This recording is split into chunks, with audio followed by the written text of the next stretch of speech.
akkaataa akka namni online irratti isin arginetti bilbila keessa fayyadamuu dandeessan isin barsiisa online marra teessanii akka namni online WhatsApp irrattis Messenger irrattis email irrattis online kamurrattuu akka isin arginetti bilbila keessa sa'aatii barbaadan yeroo barbaadan fayyadamuu dandeessan isinitti agarsiisa.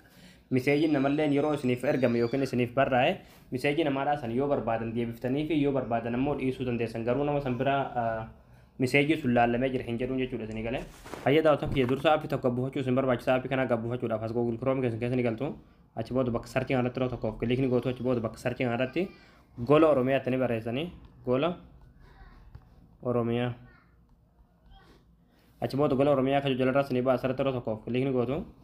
Ammallee asirratti gola Oromiyaa kan kanarratti yeroo tokkoof kilikni gootu. Ammallee haala kanaan sitti fidaa asirratti tokkoon sarchii kanarratti yeroo tokkoof kilikni gootu.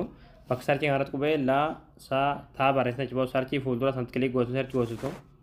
Achi booda haala kanaa suuraa kana sinii fidaa suuraa kanarratti yeroo tokkoof kilikni gootu. Achi booda aappichi gabbuufachuudhaaf sirra olusaa gaddeemtu olusaas gaddeemtu dhumaati.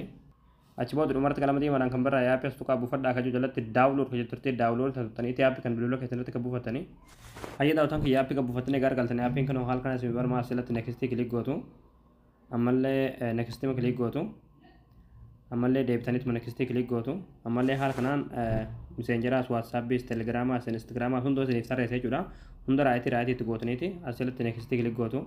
Ammallee asirratti yeroo tokkoof kilikni gootu. Fayyadaa'uutaan kiyya jiboota kan haala kanaan isiniif baname jechuudha. Booda miseejii namni isiniif ergu hundi asirra galee jechuudha. Isin aappii kanarra galtanii miseejii namaadhaa yoo barbaadan deebiftanii yoo barbaadan ammoo ilaaltanii dhiisuu dandeessanii jechuudha. Namni garuu online irratti isin argu ilaallamee jirallee hin jiru nama san bira.